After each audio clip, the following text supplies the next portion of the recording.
اب دیکھتا ہے کہ میرے پاس تو کوئی کپڑا نہیں، بالکل ننگا ہوں اور کفن کی طرح لپٹا ہوا ہے. تو ابھی دونوں جو منکر نکیر بنے ہوتے ہیں، اب وہ کہتے ہیں کہ آپ کا سوال شروع ہوتا ہے. ہم دونوں منکر نکیر ہیں کہ میں سوال کرتا ہوں، اس کا جواب دینا پڑے گا کہ بتائیے من ربو کا، کہ تیرا رب کون ہے؟ یہ پہلا سوال ہے آپ کا. تو کہتا ہے ربی اللہ، میرا رب اللہ ہے. پھر یہ جو منکر نکیر بنے ہوتے ہیں پھر کہتے ہیں کہ ما دینوں کا، تیرا دین کیا ہے؟ تو بخیل آدمی کہتا ہے میرا دین اسلام ہے. دونوں سوال کے جواب صحیح دے دیے. پھر یہ جو بخیل آدمی کے جو صالح ہوتے، جو منکر نکیر بنے، تو وہ کہتے ہیں کہ بتاؤ کہ من نبیوں کا، تیرا نبی کون ہے؟ اس نے کہا کہ میرا نبی تو حضور صلی اللہ تعالیٰ علیہ وسلم ہے، ہم ان کی امتی ہیں. اب تینوں سوال کے جواب وہ صحیح صحیح دے دیتا ہے. اب یہ دونوں جو منکر نکیر بنے ہوتے ہیں، چوتھا سوال داغ دیتا ہے. اب وہ سوال یہ ہوتا ہے کہ بتاؤ تو دنیا میں کیا کھاتا تھا؟ دنیا میں تو کیا کھاتا پیتا تھا؟ تو وہ بخیل آدمی جو جس کو نشے میں دھت کیا تھا، وہ کہنے لگتا ہے کہ میں دنیا میں دال کھاتا تھا، کہ میرا فیوریٹ ڈش دال ہی تھا اور دال ہی پہ میرا گزارا ہوتا تھا. تو اب کہتے کہ اب یہ جو منکر نکیر بنے تھے کہ اس میں پھنس گئے. اب یہ سوال کا جواب تمہارا غلط ہے. کیا تمہیں نہیں معلوم کہ اللہ تبارک و تعالیٰ نے فرمایا کہ میں جو جائز اور جو بھی حلال جو رزق عطا کیا ہوں اسے کھاؤ اور پیو. تو صرف تم اللہ تبارک و تعالیٰ کے اتنی حلال اشیاء اور چیزوں کو چھوڑ کر صرف دال پہ ہی گزارا کرتا تھا. اس کا تمہیں عذاب دیا جائے گا، دال کا عذاب تمہیں دیا جائے گا. اور یہ کہہ کر اب اسے کوڑے برسائے جاتے ہیں، یعنی کوڑے بول لیجیے، لاٹھی سے دونوں جو ان کے سالے ہوتے ہیں مارنا شروع کرتے ہیں اور یہ کہتے ہیں کہ اسی طرح تمہیں لٹھ کوڑے قیامت تک پڑیں گے. اب مارتے مارتے وہ جو اس کا بخیل جیزا ہوتا ہے، بہنوئی ہوتا ہے، وہ بے ہوش ہو جاتا ہے. جب بے ہوش ہو جاتا ہے تو دونوں سالے جو منکر نکیر بنے ہوتے ہیں اسے اٹھاتے ہیں اور اٹھا کر اس کے کپڑے کو یعنی کفن کو نکالتے ہیں اور پھر وہی کپڑا پہنا دیتے ہیں جو پہن کر وہ رات میں سویا تھا. اب اسے اٹھا کر اسی جگہ پہ ڈال دیا جاتا ہے جہاں پہ وہ کھانا کھا کر سونے گیا تھا. اب آنکھ جب کھلتی ہے تو دیکھتا کیا ہے کہ میں تو زندہ ہوں اور میرے سامنے میری بیوی کھڑی ہے. بیوی سے کہتا ہے کہ کیا میں ابھی زندہ ہوں؟ تو بیوی کہتی کہ تمہیں ہو کیا سکتا ہے، تمہیں کون مار سکتا ہے، تم تو ابھی زندہ ہو. اب وہ اپنے آپ کو بھی سمجھ لیتا ہے کہ ہاں زندہ ہے، وہ تھا، زندہ ہی تھا. یہ تو پورا یہ ناٹک چل رہا تھا نا، یہ قبر نما یہ دال کی وجہ سے یہ سب ناٹک ہو رہا تھا.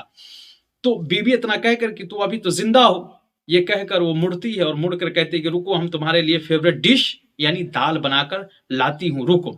تو وہ بخیل آدمی کہتا ہے رکو رکو رکو رکو، دال نہیں چاہیے، دال نہیں چاہیے، کہ دال کا عذاب قبر میں بہت بھیانک ہوتا ہے، کہ دال مجھے نہیں کھانا ہے، کہ رکو میں آج گوشت لے کر آتا ہوں، آج گھر میں گوشت ہی پکے گا، گوشت ہی بنے گا. تو میرے بھائیوں، میرے دوستوں، بات یہیں پہ ختم ہو گئی، یہ لطیفہ یہیں پہ ختم ہو گیا. لیکن اس سے سیکھنے کو کیا ملا؟ اللہ کے نبی ارشاد فرماتے ہیں کہ انسان کے اندر دو چیز ایک وقت میں نہیں ہوگا. اگر انسان بخیل ہوگا، اس کے دل میں بخیلی یعنی کنجوسی ہوگی تو پھر ایمان نہیں ہوگا، اگر ایمان ہوگا تو پھر کنجوسی نہیں ہوگی. اور اللہ کے نبی ارشاد فرماتے ہیں کہ جو بخیل ہوگا وہ جنت کی خوشبو بھی نہیں سونگھ پائے گا. تو بتائیے اللہ تبارک و تعالیٰ نے اتنی حلال اور اتنے جائز اشیاء دنیا میں پیدا کیا، بنایا کس لیے؟ کہ انسان اسے کھائے پیے، اس سے لذت اور لطف حاصل کر سکے. لیکن ہم سب چھوڑ کر بخیلی کرتے ہیں. اللہ تبارک و تعالیٰ نے آپ کو دیا ہے تو خود بھی کھائیں اچھا، خود بھی پہنے اچھا، بیوی بال بچوں کو اچھا کھلائے، بیوی بال بچوں کو اچھا پلائے کھلائے پہنائے.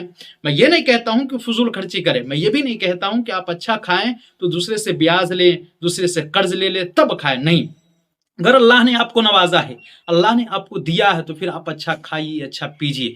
اپنے وہ واقعہ تو سنا ہوگا، وہ نیوز تو دیکھا ہوگا، پیوش زین، شاید یہی نام ہے، پیوش زین، جو عطر کاروباری تھا، ان کے گھر جو چھاپے ماری جو ہوئی تو 200 کروڑ، بھائی 200 کروڑ بہت بڑا رقم ہوتا ہے، 200 کروڑ ان کے گھر سے برآمد ہوا. لیکن وہ کس حلیہ میں رہتا تھا؟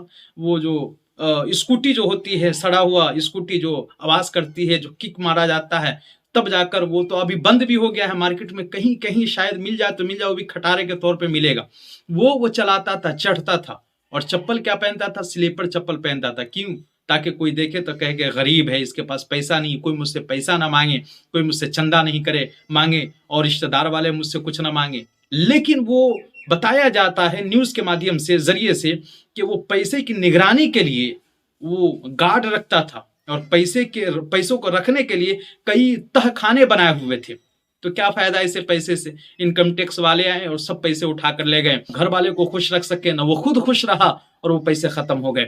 اس لیے میں کہتا ہوں کہ بخیل آدمی کا نہ دنیا ہی میں بھلا ہے نہ آخرت میں ہی بھلا ہے. اگر آپ چاہتے ہیں کہ شان کے ساتھ جیئیں، شان کے ساتھ رہیں، تو اللہ تبارک و تعالیٰ نے آپ کو جو نوازا ہے اب دل کھول کر کھائیے پیجیے، اپنے گھر پریوار والوں کو کھلائیے پلائیے. اگر آس پڑوس یعنی پڑوسن کا بھی خیال رکھیے، یعنی جو پڑوس میں ہیں اپنے رشتہ دار خاندان والوں کا بھی خیال رکھیے. خاندان والے بھی دعا دیں گے، پڑوس بھی والے بھی آپ کو دعا دیں گے، ہمسائے بھی دعا دیں گے، اب بھی خوش رہیں گے. اور میں امید کرتا ہوں کہ بات آپ کو سمجھ میں آ گئی ہوگی. بس آج کے لیے اتنا ہی. السلام علیکم ورحمۃ اللہ وبرکاتہ.